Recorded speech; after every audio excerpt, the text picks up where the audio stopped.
Muy bien. Les decía que antes de meternos de lleno en el párrafo de la confesión, que es el que mencionaba Ale, es el párrafo, el capítulo 6, el que nos habla de la caída, del pecado y del castigo.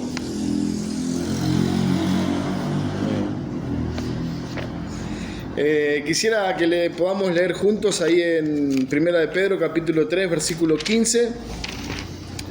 Me gustaría que pudiéramos tomar el compromiso, la tarea, como ustedes quieran llamarlo, de poder memorizar, si es que ya no lo saben de memoria, porque creo que de alguna manera nos ayuda a ver cuál es la intención de este tipo de enseñanzas, de la confesión, y es a donde la palabra de Dios nos llama en todo tiempo y con todas las verdades que nos revela las Escrituras, ¿no? Si alguien lo tiene, si lo quiere leer, Primera de Pedro 3:15. Sino santificar a Dios, el Señor, en vuestros corazones, y estar siempre preparados para presentar defensa con mansedumbre y reverencia, ante todo el que os demande razón de la esperanza que hay en vosotros. Muy bien. Bueno, dice Pedro, estad siempre preparados. Pablo lo diría a tiempo y fuera de tiempo. Estemos listos. Me habían dicho que tenía que apretar algo y me olvidé. No sé si es este. Uy, ¿qué pasó? Bueno.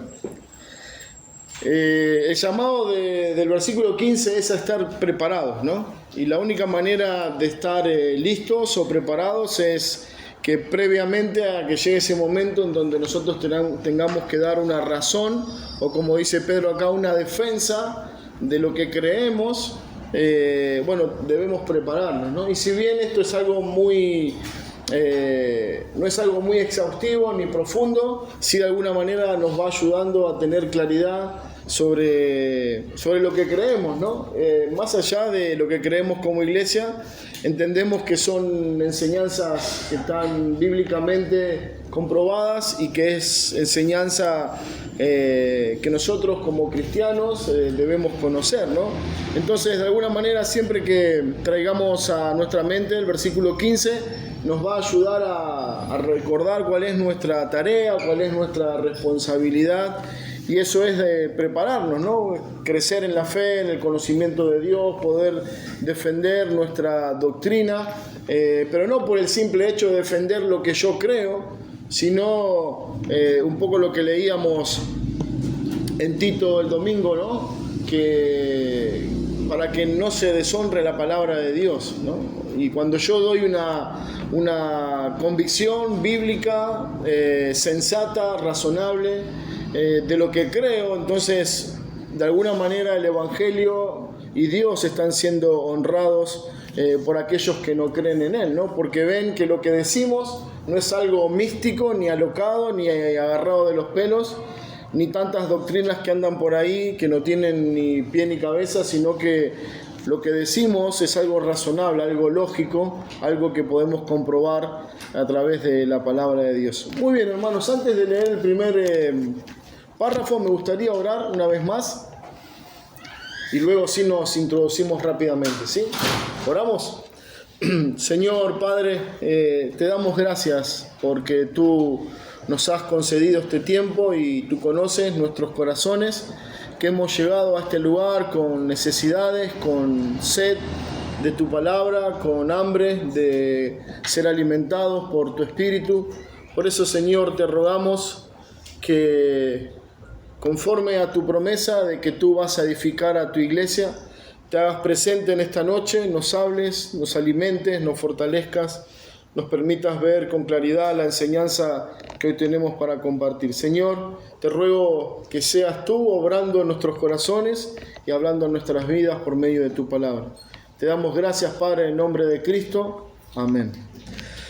Muy bien, hermanos, ahora sí, vamos a pasar al primer párrafo, en realidad al capítulo 6, al párrafo primero de este capítulo. Bueno, ahí si podemos ver un poquito para atrás, perdón, Pri. Ahí dice, ¿no? La caída del hombre, del pecado y de su castigo, ¿no? la pregunta es, ¿de dónde cayó el hombre, ¿no? Porque ahí inicia con una afirmación hablando de que el hombre cayó, ¿no? Entonces, nosotros necesitamos saber, para tener una idea más clara hacia dónde vamos, ¿a qué se está refiriendo cuando habla de que el hombre cayó? ¿Será que alguno de los primeros hombres de los tiempos bíblicos iba caminando, tropezó y se cayó? ¿O se refiere a otro evento quizás más crítico y que ha traído consecuencias terribles? Y de hecho podemos decir que en muchos casos todavía no sabemos la profundidad y las consecuencias que ha traído el pecado al ser humano, ¿no? La pregunta sería, bueno, ¿a qué nos referimos cuando hablamos de que el hombre cayó, ¿no? Porque literalmente hoy también podemos hablar de que un cristiano cayó en un pecado determinado, o Pablo dice, el que esté firme, mire que no caiga, ¿no? Es una posibilidad que lamentablemente está dentro de nuestra vida como seres humanos, aún siendo redimidos. Pero, ¿qué entienden ustedes? Y esta es la parte donde ustedes levantan la mano y dicen, yo, Juan. Cayó de su estado original y en un estado de perfección. Muy bien. Muy interesante lo que dice Juan, porque aunque parezca mentira, nuestros primeros representantes o nuestros primeros padres, que eran Adán y Eva, eran perfectos en el total cumplimiento del significado de la palabra perfecto. No tenían error, eran seres humanos sin falla. O sea, nosotros somos todo lo contrario, ¿no? Estamos completamente a la otra punta de esa verdad. Pero ellos estaban, como bien mencionaba nuestro hermano, en ese estado de perfección. Y no solamente eran perfectos, que no tenían error, ni pecado, ni nada que se le pudiera recriminar, sino que tenían una comunión perfecta con Dios. Ellos, bueno, el libro de Génesis lo presenta así, Dios mismo venía y hablaba con ellos literalmente, ¿no? Estaban en un lugar perfecto, que era el jardín del Edén, ¿no? Tenían todo a su disposición. Ellos eran los representantes de Dios y de alguna manera los que gobernaban el lugar, porque esa era la bendición que Dios les había dado. Y cuando hablamos de que el hombre cayó, nos referimos a eso y un montón de cosas más, ¿no? Cayó de ese estado de perfección, cayó de ese estado de vida espiritual para hacer el cumplimiento de lo que el Señor le dijo en Génesis, ¿no? Cuando dijo, si de este árbol no podrás comer, de hecho el día que comieres de él morirás. Y fue así, el hombre comió y murió. Y no nos referimos a que automáticamente murió físicamente, sino que su ser espiritual, el hombre en ese mismo momento, cuando pecó, no pudo, o sea, toda su herencia o toda su descendencia no iba a poder relacionarse ya más con Dios por esa muerte espiritual. Ahora, ¿cuáles son las consecuencias de esa caída? ¿Qué pueden decir de eso? Acerca de, bueno, el hombre cayó, ya bien lo decía Juan, el hombre cayó de su estado de perfección, cayó de ese estado de espiritualidad, cayó de ese estado de comunión perfecta con Dios, o sea, todo lo que estaba bien se rompió, se partió, se perdió a causa de la caída del hombre. Y eso es un poco lo que la confesión nos va a llevar a ver cómo las Escrituras nos hablan acerca de la caída del hombre. Y esto es sumamente importante, porque si yo no entiendo el significado de la caída, entonces no tiene sentido ni Cristo, ni el Evangelio, ni la iglesia, ni nada de lo que hacemos como hijos de Dios, porque todo lo que viene detrás es para de alguna manera redimirnos de ese estado caído en el que estamos, ¿no? Ese es el propósito por el cual Cristo vino, para que ese hombre caído, totalmente imposibilitado, incapacitado de volver a esa comunión con Dios, lo pueda hacer a través de Cristo, ¿no? Y eso es el Evangelio. Pero, ¿qué piensan? ¿Cuáles son las consecuencias de que el hombre haya caído? Ahora, la confesión nos va a mostrar un poco más acerca de esto, pero bueno, quiero que podamos indagar y participar un poquito sobre esto. ¿Qué creen a qué se está refiriendo cuando decimos que hay unos efectos, o hay efectos que el hombre sufre como consecuencia de la caída? Bueno, podemos hablar la muerte, ¿no? Muerte física, muerte espiritual. El hombre fue quitado del Edén, ¿no? El hombre, dijo Dios, no sea que el vuelva al tomar del árbol y coma y sea otro problema, entonces lo sacaremos del Edén. Y así fue que el hombre y la mujer fueron sacados y el Señor puso 2 querubines protegiendo el árbol para que nadie pudiera ya más tocarlo, ¿no? Pero ¿qué más pueden aportar acerca de esto? ¿Cuáles son las consecuencias de la caída? Es algo... Esto tiene que ver netamente con nosotros. Que nos pasaron la muerte. La pérdida de la comunión con Dios. Pérdida de comunión con Dios, muerte física, muerte espiritual. Ahora todos los hombres, todos, absolutamente todos, hombres, mujeres, todos nacen en una condición, muerte espiritual, y no pueden tener comunión con Dios. Es imposible. Leo, voy a decir algo, ¿no? Sí, la separación justamente de la comunión que tenía antes con Dios y el pecado.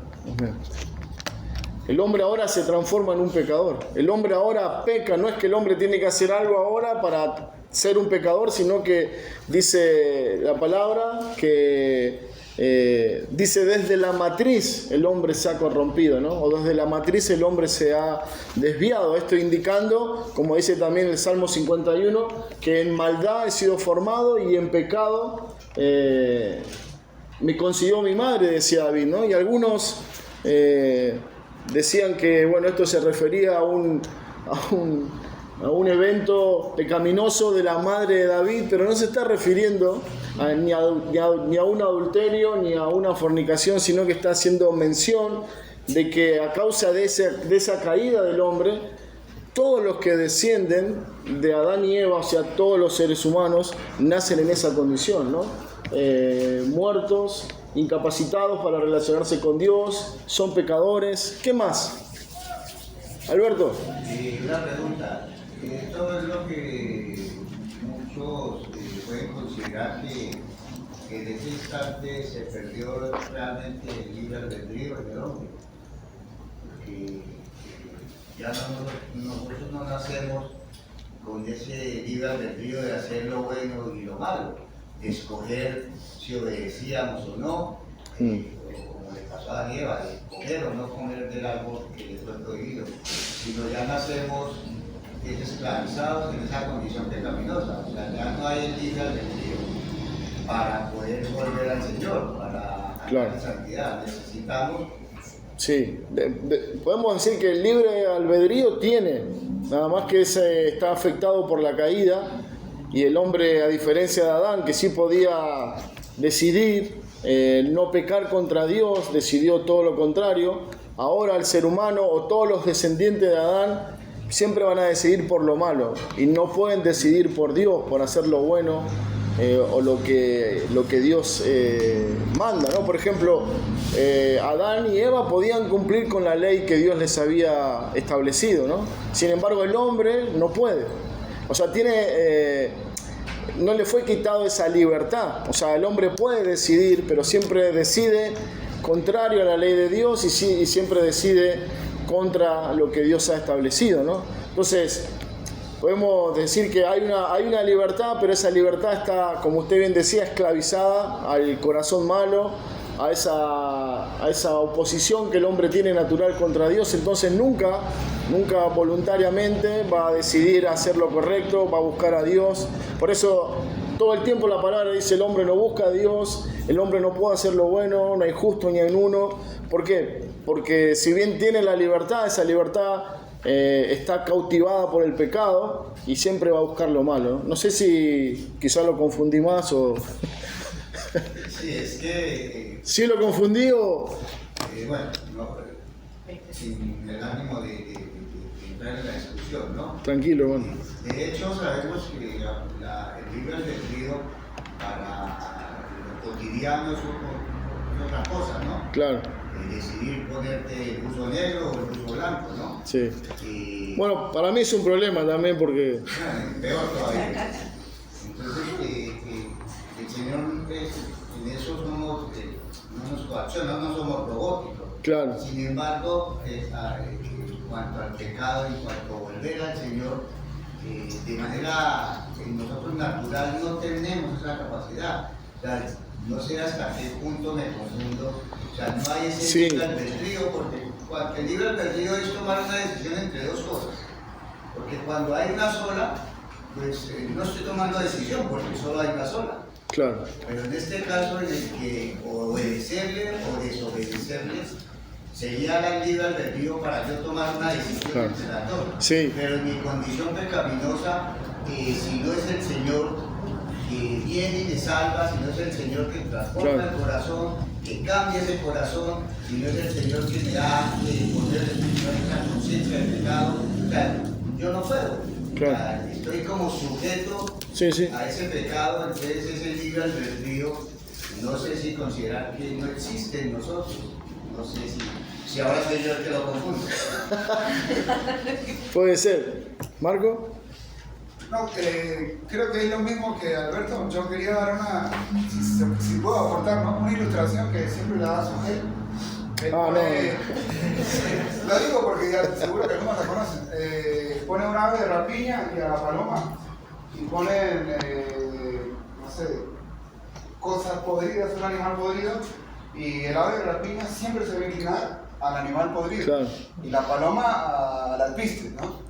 Y lo que hace el Señor en nosotros, que somos esa ave de rapiña, que elegimos siempre lo malo, ¿cómo se dice? El ave de rapiña hace una obra para palomizarla, para que esa ave de rapiña vaya a lo bueno. Él hace esa obra en nuestros corazones. Y a lo que voy es que sí y no con el libre albedrío, porque podemos elegir supuestamente, pero no. Nuestro corazón está corrompido, estamos muertos y siempre vamos a ir a lo malo. Dice que, como decías, ¿no, Javi? Nos apartamos desde la matriz hablando mentiras.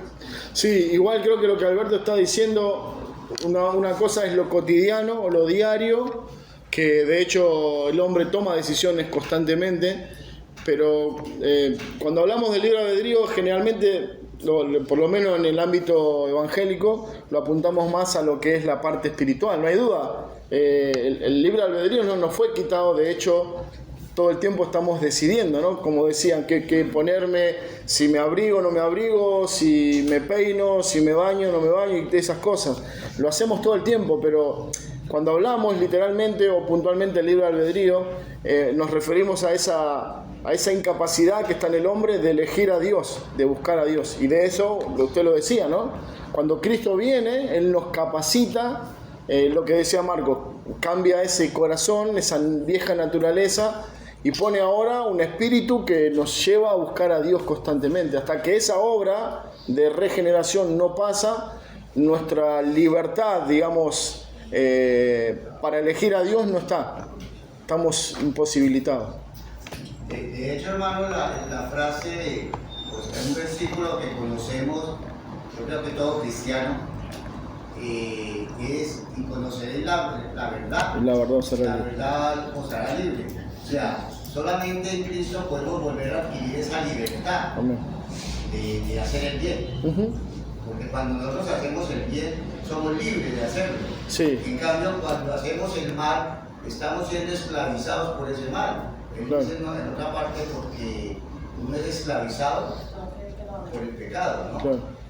Entonces, solamente en Cristo Sí. volvemos a adquirir esa libertad y volvemos a adquirir ese libre albedrío de ser libres en obedecer, de ser libres en darle la gloria. Bueno, Sí, claro, él nos, de alguna manera, cuando nos redime o nos regenera, nos vuelve al punto cero previo a la caída, ¿no? A ese evento en la creación del hombre, donde el hombre podía relacionarse libremente con Dios, ¿no?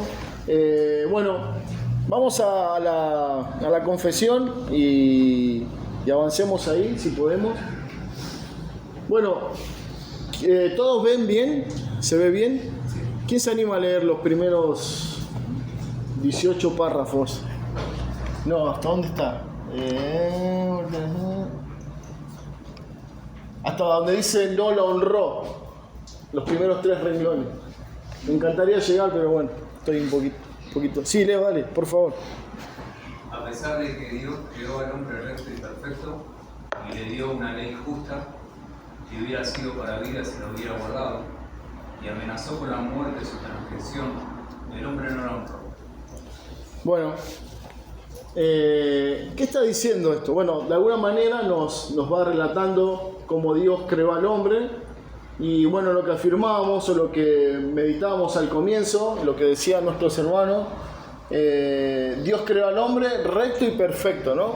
Y acá va a entrar una de los cuestionamientos o de las preguntas, bueno, que mayormente todos aquellos opositores al Evangelio o a Dios o a la verdad de la palabra, siempre sacan, ¿no? Como el as en la manga y dicen, bueno, si Dios creó al hombre recto, perfecto y bueno, ¿cómo el hombre pecó? ¿No? Y hermanos, es una respuesta que no sabemos. Lo que sí entendemos, porque por creer en la palabra y por lo que el texto dice, evidentemente Dios creó al hombre perfecto, recto y bueno, con la posibilidad de pecar, ¿no? Porque por eso pecó. Entonces es algo que seguramente en el desarrollo o en la lectura de este punto 6 va a estar ahí latente, porque es una pregunta que nos hacen, ¿no? Que podemos decir no tenemos una respuesta quizás, o sea, hay una respuesta y la vamos a ver, pero no tenemos una respuesta que quizás sea la que todos quisiéramos esperar o una respuesta que satisfaga nuestras inquietudes. Entonces dice ahí que Dios creó al hombre recto, bueno, perfecto y le dio una ley justa que dice hubiera sido para vida si lo hubiera guardado. Esto quiere decir que si el hombre no hubiera pecado, ese estado de gracia, ese estado de perfección, ese estado de santidad, de comunión hubiera permanecido para siempre, eternamente. Todos los descendientes de Adán hubieran nacido bajo esa condición. Ahora, esto sería maravilloso, ¿no? Porque no tendríamos que lidiar con el pecado, ni con las enfermedades, ni con la muerte, ni con esto, ni con aquello. Pero Dios lo permitió, Dios dejó que estuviera esta posibilidad, no sé si la palabra posibilidad está bien aplicada, porque todo lo que Dios hace o todo lo que Dios quiere lo hace, ¿no? Entonces no era que Dios dice, bueno, voy a ver si pasa, no, literalmente Él dejó la puerta abierta para que el pecado entrara y luego sucediera todo lo que ya sabemos, ¿no? Entonces dice acá, bueno, estaba la promesa de que si ellos hubieran guardado esa ley o esa restricción de no comer, ellos hubieran permanecido en ese estado de gracia, pero si lo comía, ¿cuál era la consecuencia? La muerte, ¿no? De hecho, el hombre muere a causa de que desobedeció a Dios. Y dice ahí que el hombre no honró esa ley o no honró ese mandamiento por mucho tiempo. Y todos sabemos cómo sigue la historia, ¿no? Dice Eclesiastés 7:29, está escribiendo el maestro o el predicador, dice, he aquí, solamente esto he hallado, que Dios hizo al hombre recto, perfecto, pero ellos buscaron muchas perdiciones, ¿no? Imagínense si esto era una posibilidad en aquel tiempo, cuanto más hoy el hombre caído en su naturaleza pecaminosa tiene esta tendencia natural, ¿no? Y es algo con lo que indudablemente todos nosotros lidiamos todo el tiempo. A cada momento nuestro corazón tiene una intención clara de pegar el volantazo e ir hacia esta tendencia pecaminosa que hay en nosotros. Nuestra carne quiere pecar, y esa es la lucha que Pablo presenta en Romanos 7, y las luchas que las Escrituras no mencionan entre la carne y el espíritu, ¿no?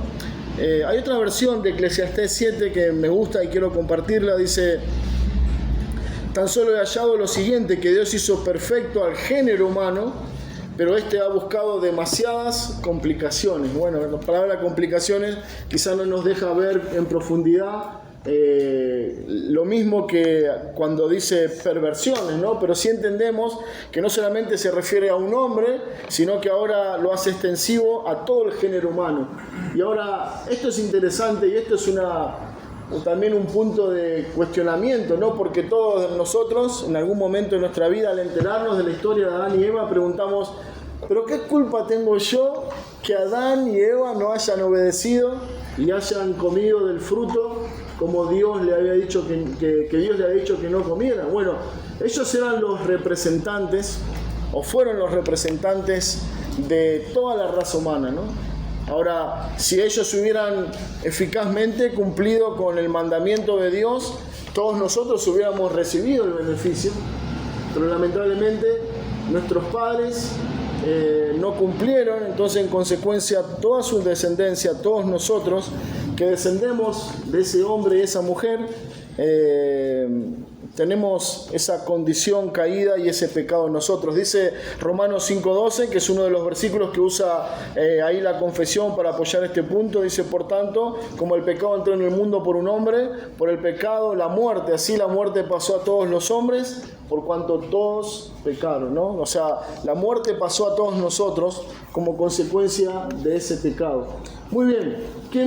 Leo, ¿querés seguir leyendo? Bueno. Ya te digo hasta dónde.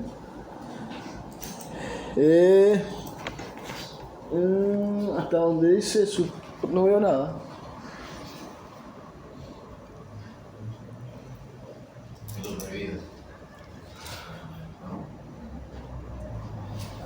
No, hasta acá, hasta el último. Sí.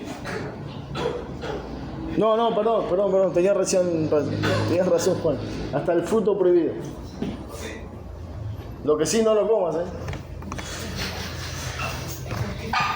El hombre no la honró por mucho tiempo, usando Satanás la sutileza de la serpiente para subyugar a Eva, y luego a través de ella seduciendo a Adán, quien sin ninguna coacción deliberadamente transgredió la ley bajo la cual habían sido criados, y también el mandato que les había sido dado, al comer del fruto prohibido.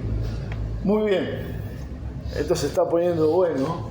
Dice que el hombre era recto y perfecto, ¿no? O sea, pero el otro párrafo creo que afirma que Dios había creado al hombre con esa posibilidad de pecar, ¿no? Pero acá dice, va a explicarnos un poquito más, que el hombre no honró ese mandamiento que Dios había establecido, sino que se hace presente en la escena Satanás, y que con sutileza, me gusta la figura ahí que usa, dice, con la sutileza de la serpiente, subyugó, engañó a Eva, y luego a través de ella, o sea, Eva seduciendo a Adán, que sin coacción deliberadamente transgredió la ley bajo la cual habían sido creados, y también el mandato que les había sido dado al comer el fruto prohibido. Ahora, cuando nosotros hablamos de esto con algún incrédulo, cuando algún incrédulo lee esto y ve a un evangélico, lo primero que dice es que, bueno, acá hay una injusticia, ¿no? Porque el hombre es como siempre, ¿no? Con una mirada centrada en el hombre, con un evangelio antropocéntrico. Nosotros decimos, bueno, el hombre es la víctima, ¿no? ¿Por qué? Porque fue engañado por la serpiente, porque Dios no hizo nada para que este evento no pasara. Pero es interesante cómo la confesión y cómo la palabra nos muestra que si bien el hombre fue de alguna manera tentado por la astucia de la serpiente a través de Eva dio a su esposo el fruto prohibido, pero dice, sin ninguna coacción deliberadamente transgredió. O sea, está diciendo, fue un hecho voluntario. El hombre no fue forzado, el hombre no fue engañado, no fue hecho algo contrario a su propia decisión.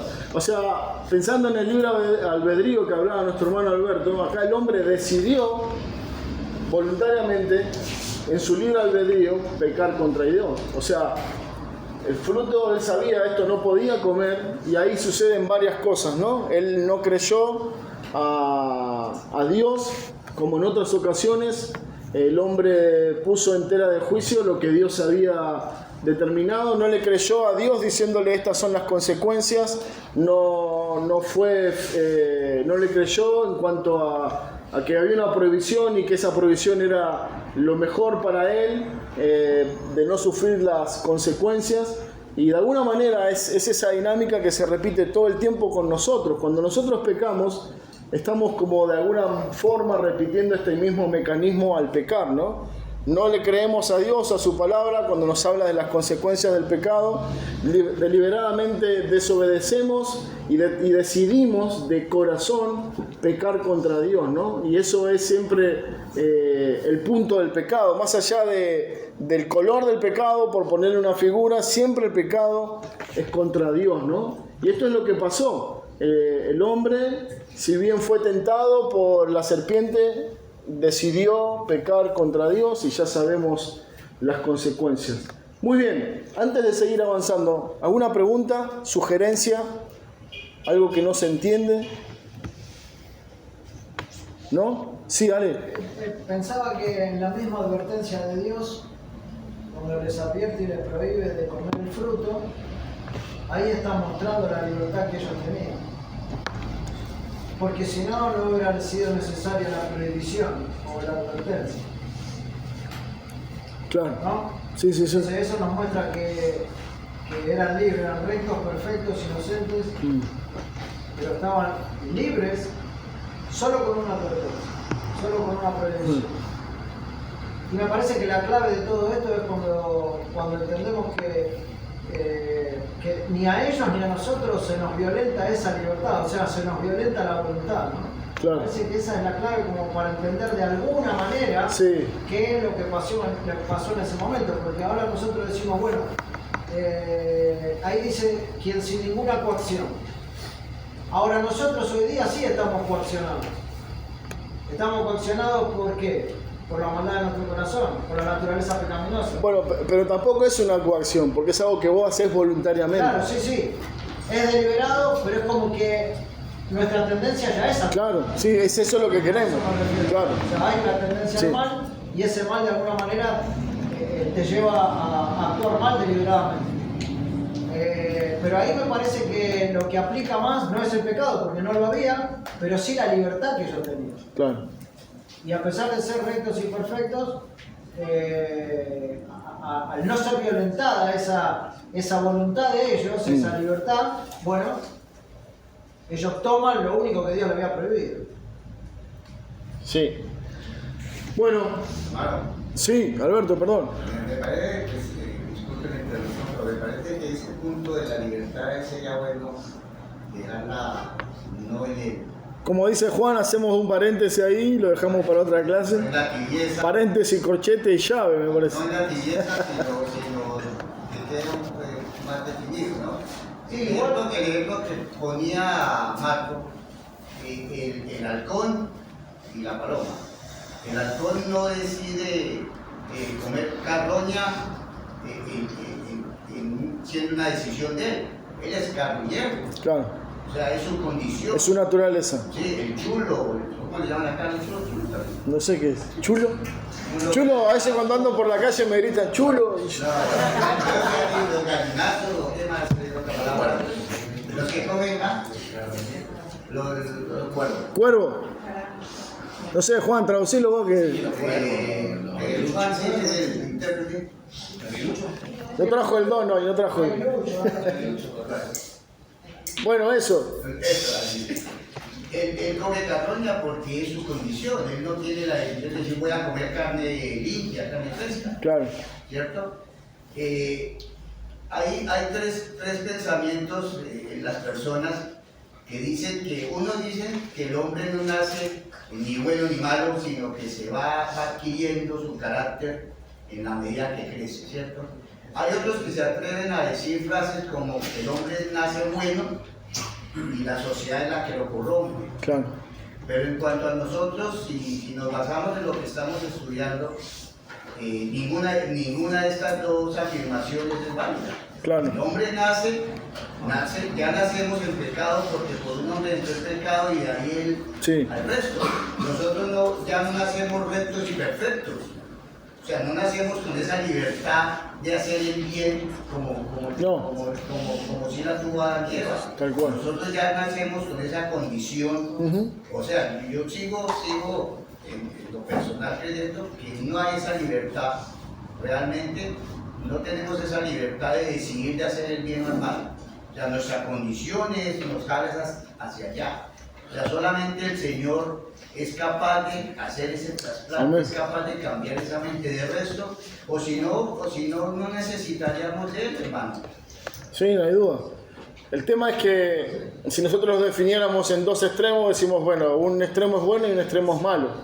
Y el hombre no puede estar en el medio, siempre va a un extremo a otro, ¿no? Si bien el cristiano no es completamente bueno, va en proceso, el hombre sí es completamente malo, o si bien no es todo lo malo que podría llegar a ser, es malo, ¿no? Entonces, no es que yo pueda hacer lo bueno y pueda hacer lo malo en el sentido de lo que Dios exige, ¿no? En el cumplimiento de su ley.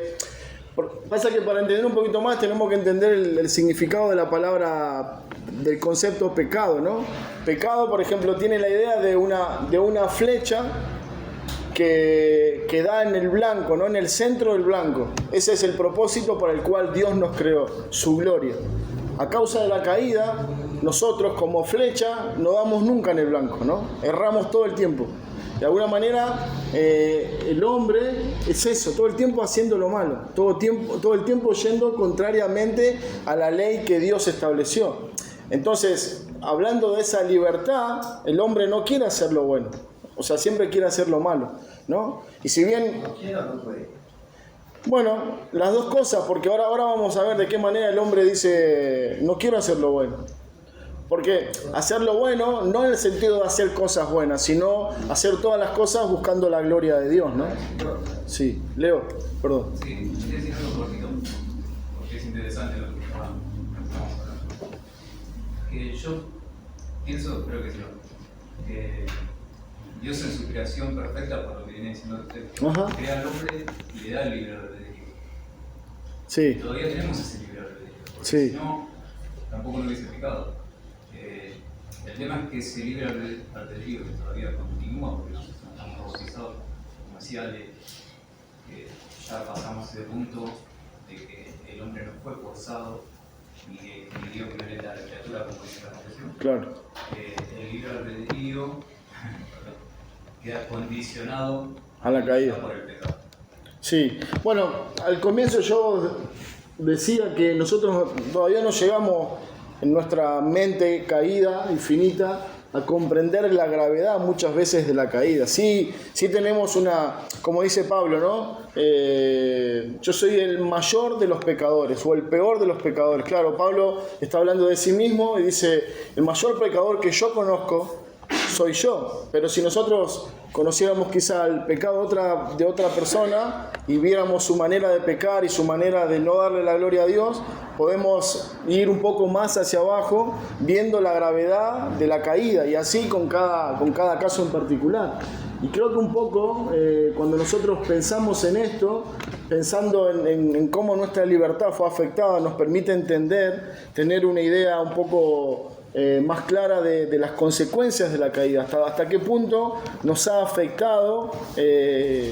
Bueno, quizás la manera de resumirlo es decir que el pecado es tan grave y es tan malo para nosotros que nos separa de Dios.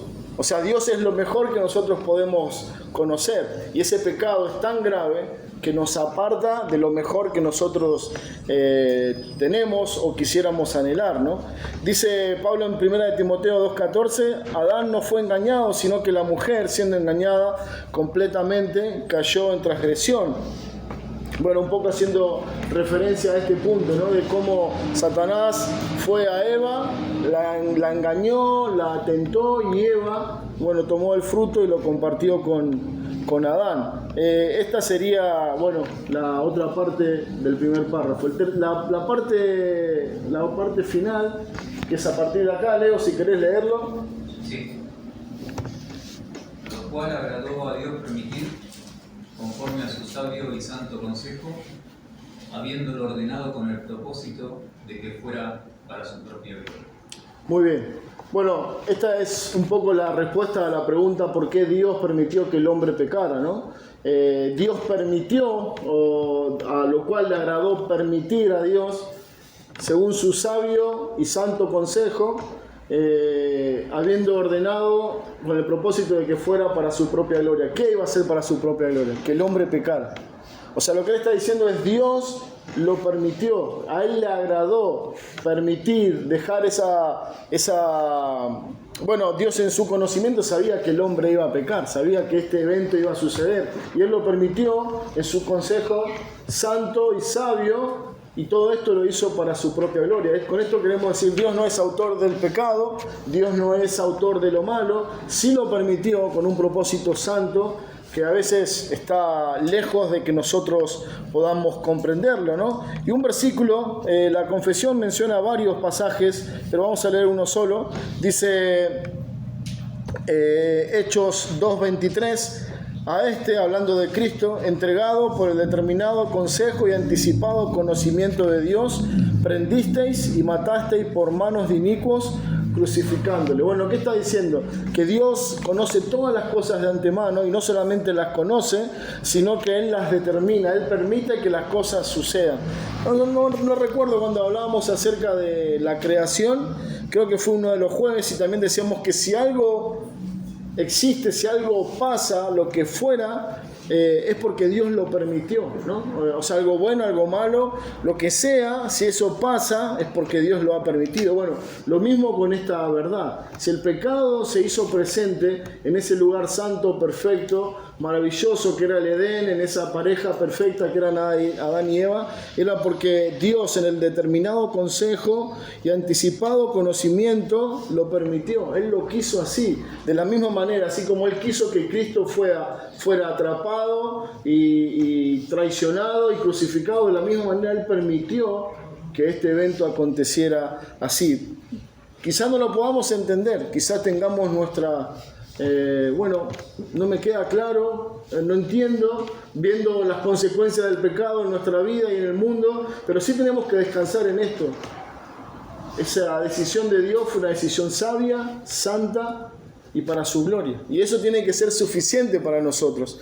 Porque el mayor conflicto de entender esto es cuando nosotros lo miramos desde mi perspectiva, ¿no? Lo que a mí me gustaría, lo que a mí me estaría haciendo bien, lo que a mí me estaría trayendo satisfacción. Pero acá no se trata de nosotros, se trata de que Dios hizo lo que quiso con lo suyo, ¿no? Pasamos rápidamente al otro párrafo y vamos a ir más rápido, se los prometo. Bueno, ¿quién se anima a leer los primeros... hasta nosotros creo que es. ¿Algún hombre, alguna mujer con ganas de leer? ¿Ves? Hasta donde dice nuestra comunión con Dios. Por este pecado, nuestros primeros padres cayeron de su justicia y rectitud original y de su comunión con Dios. Y nosotros en ellos, por lo que la muerte sobrevino a todos, viniendo a estar todos nosotros muertos en pecados y totalmente corrompidos en todas las facultades y partes del alma y del cuerpo. Prendió la moto y era hasta ella.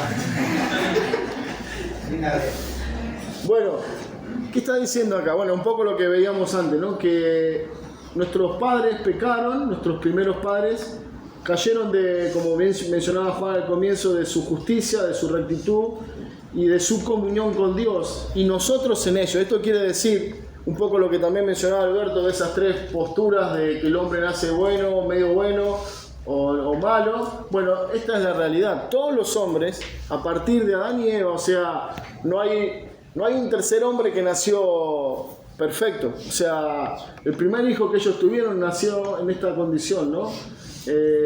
sin justicia, sin rectitud y sin comunión con Dios.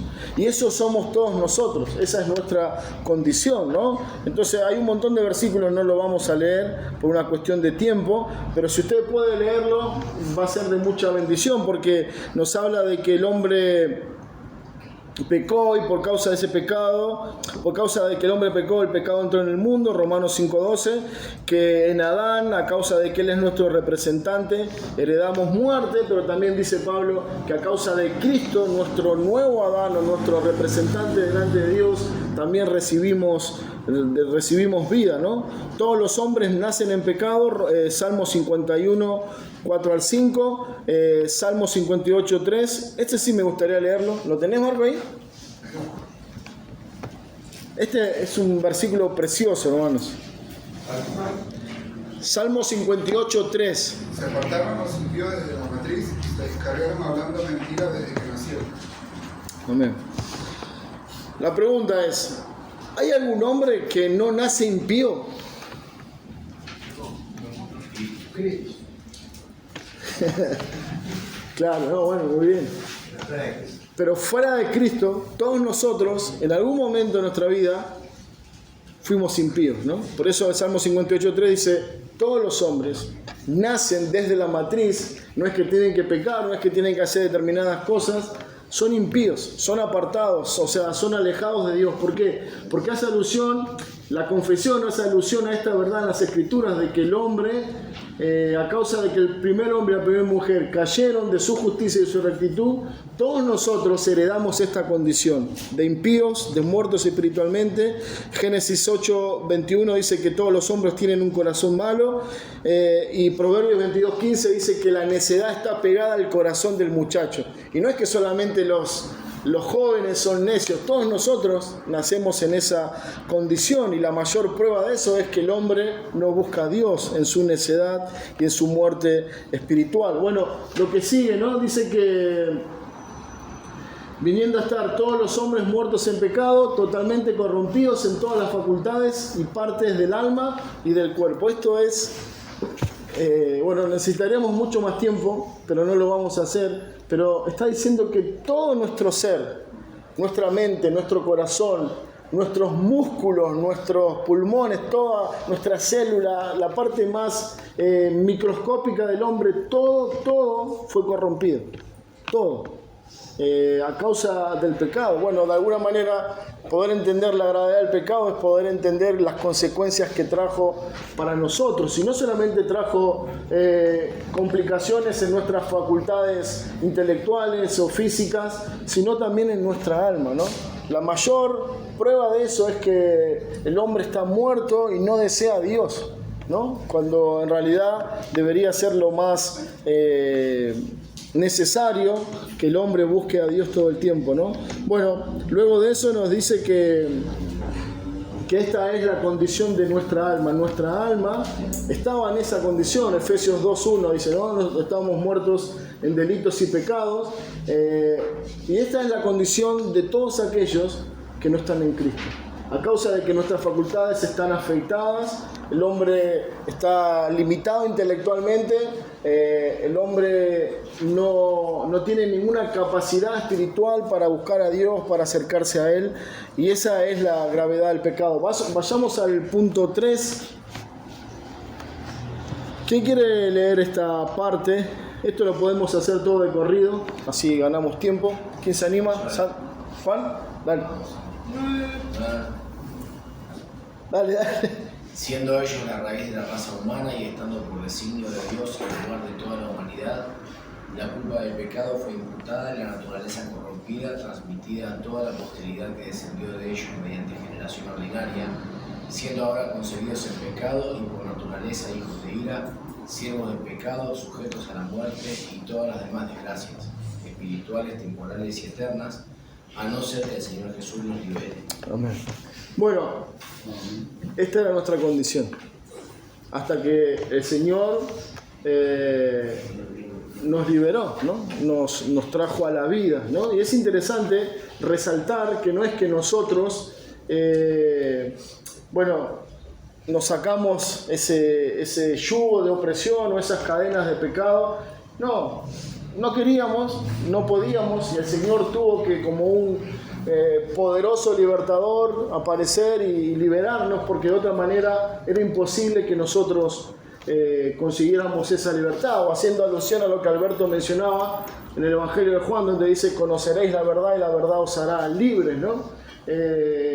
Fue Cristo, la verdad encarnada, quien nos libertó por medio de su muerte y por medio del Evangelio. Bueno, esta es la realidad universal de todos los hombres. Esta es una radiografía, un electrocardiograma de la vida, del corazón, de la vida espiritual y del corazón del hombre. Es esto. Esta es muchas de las cosas que nos preguntamos: ¿por qué pasa esto? ¿Por qué pasa aquello? Bueno, acá está la respuesta, ¿no? El hombre, a causa de la caída de Adán y Eva, recibieron un corazón malo. El pecado habita en nosotros, nuestra naturaleza no desea a Dios, no le importa obedecer la ley de Dios, somos hijos de ira, somos esclavos del pecado y estamos sujetos a la muerte física y espiritual y a todas las demás desgracias, ¿no? Esto es terrible, pero es la realidad que Dios muestra en su palabra. Vayamos al cuarto párrafo. ¿Hay alguna pregunta con respecto a esto? ¿Algo para señalar, para aclarar? ¿Querés leerlo, Santi? De esta corrupción original por la cual estamos completamente indispuestos, incapacitados y opuestos a todo bien y enteramente inclinados a todo mal, proceden en sí todas las transgresiones. Muy bien. ¿De dónde nace el pecado?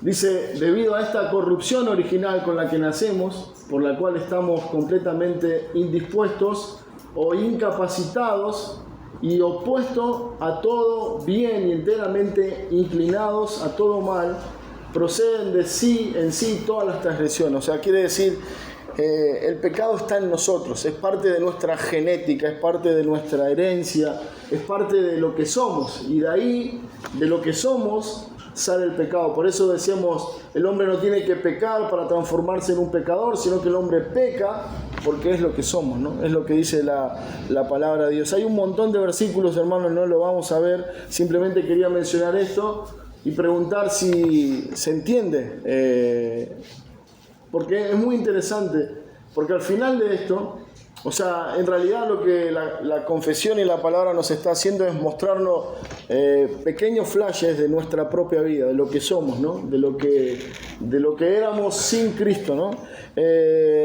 Vamos al 5.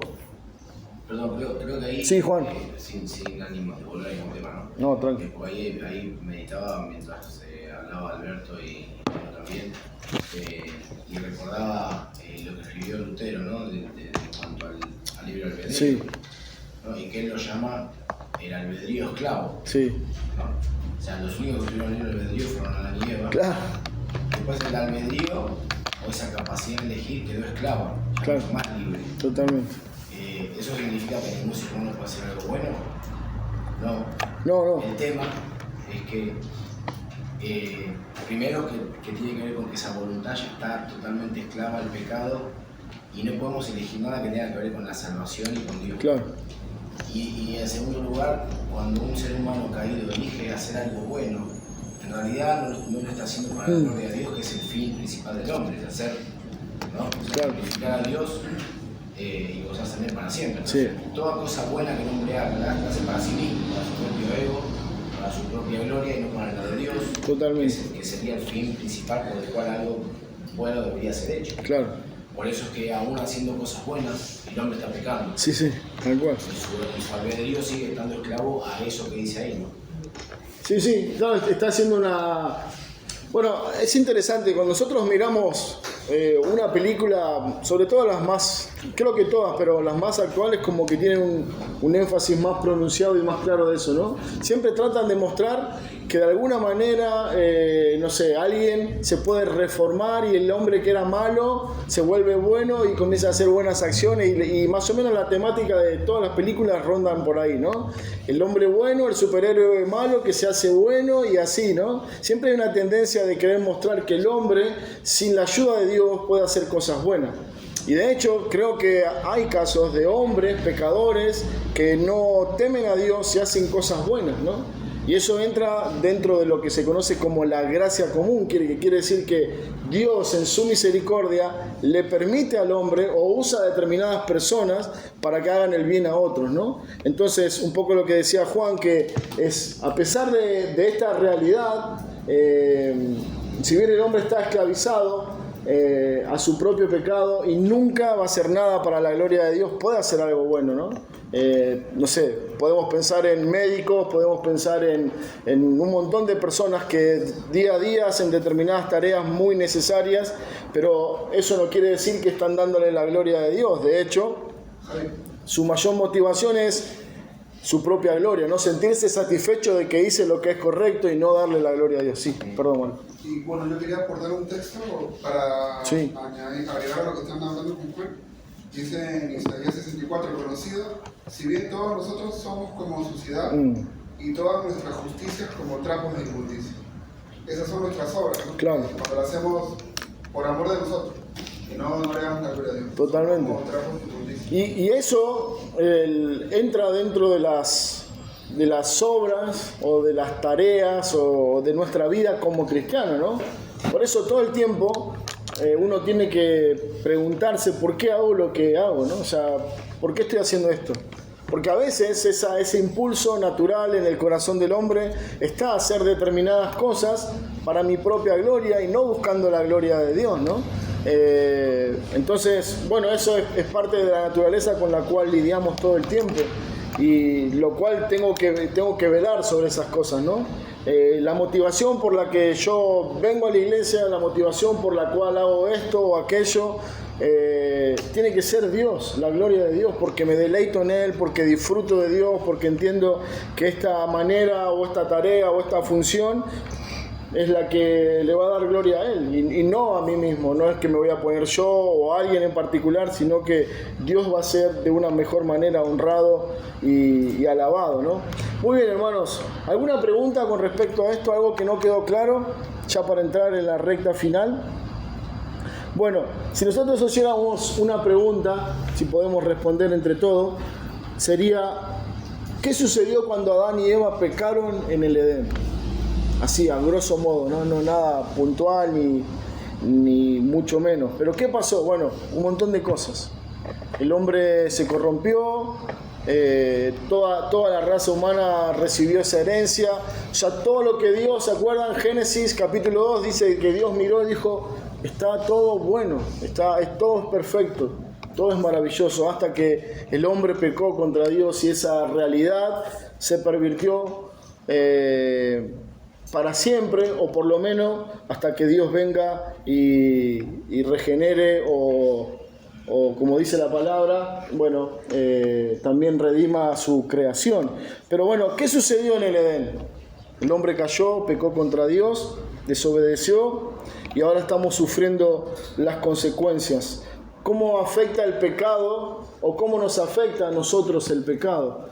Bueno, de una manera terrible. Todo lo que vimos, ¿no? Todas estas cosas son realmente muy desalentadoras. El hombre es un esclavo, el hombre es un ser malo, el hombre es una persona que está inclinada a hacer lo malo constantemente. Si bien, como recién mencionaban los hermanos, va a haber hombres que hagan cosas buenas, su corazón, en lo íntimo de su ser, no busca a Dios, no procura agradarle a Él, y esa es una de las consecuencias del pecado. Romanos 7, si me acompañan ahí y terminamos, es de alguna manera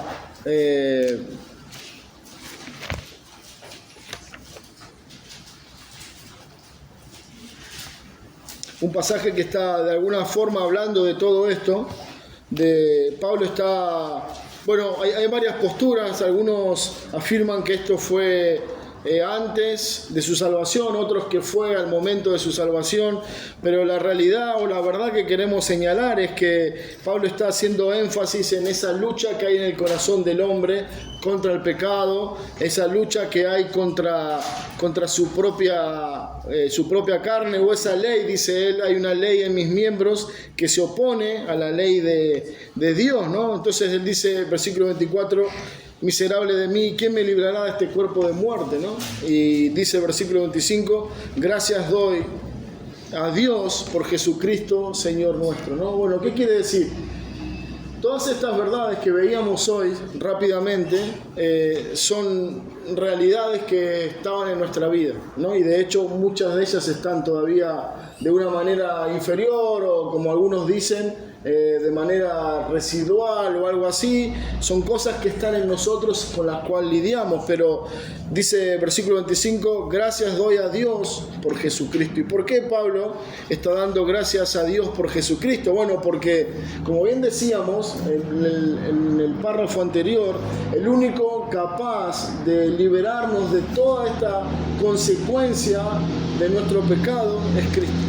No solamente Él puede liberar al incrédulo de su condición caída, sino que aún hoy el cristiano necesita ser asistido, liberado, guiado por Cristo para vencer o para triunfar en esta lucha diaria con el pecado. Por eso dice que Pablo, orando a Dios acerca del aguijón en la carne, le dice que él había orado a Dios 3 veces pidiéndole que le quitara ese aguijón, ¿no? Y el Señor le dijo, Pablo, mi gracia es suficiente. Lo que necesitas es mi gracia. No tu esfuerzo, no tu sabiduría, no tu lucha humana, carnal, sino que necesitas de mi gracia. Solo mi gracia es suficiente. Y hermanos, yo sé que esta es una realidad, quizás una de las más relevantes, porque esta es nuestra realidad diaria. Diariamente luchamos con nuestro pecado en nuestro corazón, en nuestra mente. Nuestro pecado afecta a todo nuestro entorno. Todo lo que hacemos está de alguna manera teñido, manchado por nuestro propio pecado. Y sufrimos esa realidad, porque donde podemos mirar o donde podemos profundizar, revisamos y lo que vemos es nuestro pecado. Y eso es bastante desalentador. Pero también, al igual como veíamos al principio, el Señor permite esta realidad en nosotros para que nosotros, al igual que Pablo, podamos decir, Señor, gracias por Cristo. Porque no solamente Cristo murió por mi pecado presente, pasado y futuro, sino que Cristo murió para darme la victoria hoy sobre mi pecado.